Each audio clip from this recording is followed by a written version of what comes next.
পল্টুদা কোথায় যাচ্ছ? আরে বলিস না বাড়া, বউ নাকি কালকে ভস্রী বাবার কাছে গেছিল মা হওয়ার জন্যে। ভস্রী বাবা নাকি আবার ওষুধও দিয়েছে, কিন্তু ল্যাওড়া আমি যতবারই জিজ্ঞাসা করছি কি ওষুধ দিয়েছে দেখাও, মাগিটা ততবারই দাঁত কেলাচ্ছে। ওই জন্যই ভস্রী বাবার কাছে যাচ্ছি কি ওষুধ দিয়েছে জানার জন্যে। কিন্তু পল্টুদা ভস্রী বাবা তো কোনো ওষুধই দেয় না।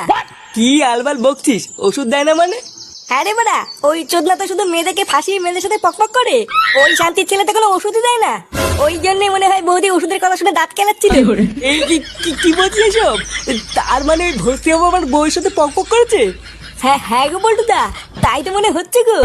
ওই শান্তির ছেলে ভস্রী বাচ্চা এত বড় সাহস আমার বউয়ের সাথে পকপক করা? লেওরা বালচের ক্লাবের প্রধানের বউয়ের সাথে পকপক, মাকা চলা। আজ ওই শান্তির ছেলের গান আমি খেতে করবই।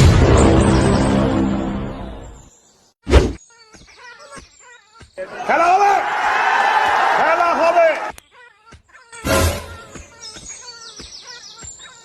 এ বাঞ্চো দেই সরে বাচ্চা ভস্রী কোথায় রে? ভস্রী ভিতরে আছে, মিটিং করছে। ওর মিটিং আজকে সেটার ভিতরে ঢুকাবো। খানকির ছেলেকে ধরে এমন সাটা ভাঙবি যাতে আর কোনোদিন মিটিং করতে না পারে।